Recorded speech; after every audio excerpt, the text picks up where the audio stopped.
Hello, my name is Megan Agan. I'm pursuing a psychology degree focused on addiction and recovery. Psychology has always been a passion of mine since I was in high school, and I knew that I wanted my future career to be centered around that somehow. Only 6 months ago did I make the change in majors to addiction and recovery.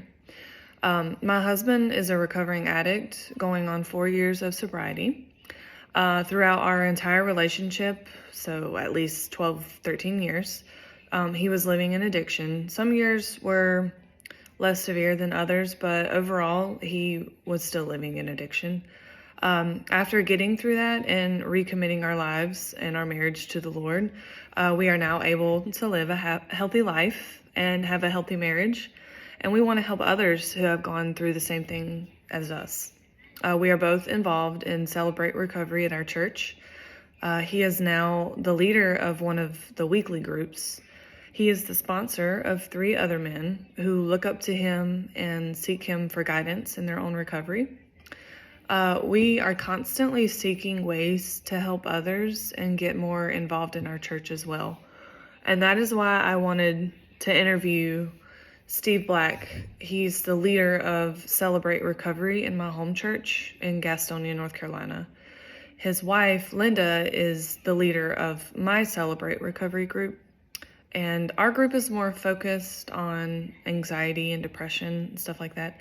So I have a personal connection with this man and his job, which is why I chose him for this assignment. So for the first question, what is your job title and degree? He is the pastoral care pastor in the clinical pastoral, he's the pastoral care pastor. His job duties, he is to oversee the care of the members of the church. He does marriage counseling, hospital and nursing home visits, funeral services, and like I said, he is the leader of Celebrate Recovery. And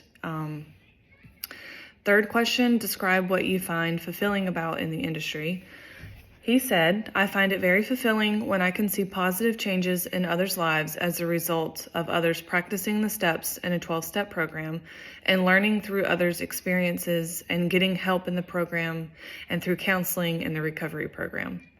I also find it rewarding when a marriage comes back together as the result of a couple finding understanding through communication and unconditional love in their marriage. I also find it rewarding when I help someone that might be struggling with a health issue by counseling them on how to get through the process by accepting where they are in their health issue in a healthy way. It is also rewarding to help someone through the grieving of the loss of a loved one and by counseling them through that as well. The fourth question, describe what you find challenging about working in the industry. Steve said, I find it challenging when I work with someone that is in addiction and addressing their denial of being in addiction. And that their denial is so great that it's hard to watch someone fall back into their addiction time and time again. He said, I also find it challenging when someone in addiction relapses and isolates themselves repeatedly. I find it challenging when I can't help someone that is hurting because of a loss, or they've received negative health results, or has a family member who has received negative health results. I also find it challenging when working in a marriage and the couple just does not want the help that you are providing. So for the fifth question, what do you do to continue professional growth in the field? Steve said, I do a lot of research on addiction. I am always looking and reading to find more ways to be able to help others more. I research other recovery techniques to use on different kinds of addiction. I read about behavioral issues, and I'm always learning how to read people and listen to what others are saying when they are not speaking. The sixth question, the final question, what, if any, recommendation do you have for a student pursuing work in this field? Steve said, I would tell anyone that wants to go into this field that you must care about people. You must have a passion for this. And I believe that this is a calling on your life and that not just anyone can do this. You must always be willing to learn and willing to be able to help others the best way that you can. Things are changing all the time and you never stop learning. I would also say the most important thing you can do is a lot of self-care. You must be okay to be able to help others. And so, for my personal reflection on this interview, I realized just how much compassion that he has to be able to help the people that he does on a daily basis. Knowing Steve personally, I know how involved he is in our church and in our own personal lives. He is my husband's sponsor through Celebrate Recovery. And just in that relationship alone, they talk daily. They have, daily check-ins. They are discussing the lessons that they've gone over in their weekly groups, and they're just building a relationship through God. I know people who are living in addiction sometimes find it hard to seek help. So it must be acknowledged that they are doing a good thing by admitting their mistakes and seeking the change, by making that step to seek change.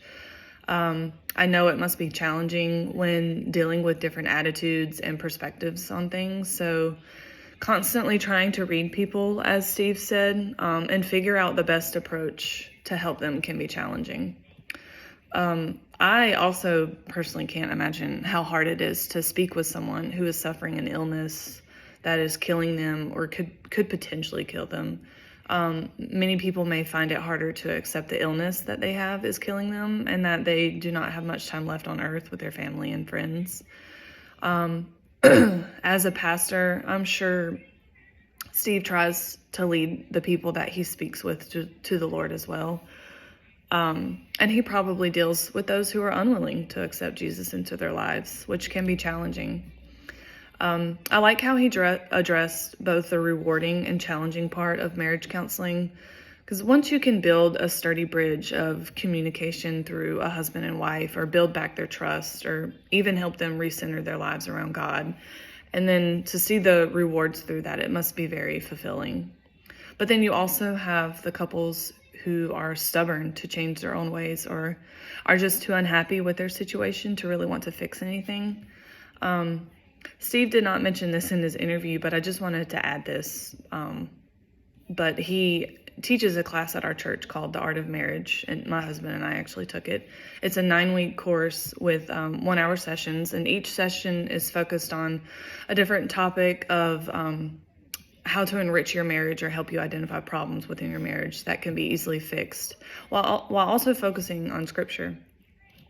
So that's something else that Steve is involved in. But with that being said, I'm sure it is disheartening to realize that you cannot help a marriage. But in the end, Steve's compassion and empathy for others is just what makes him such a phenomenal pastor and counselor.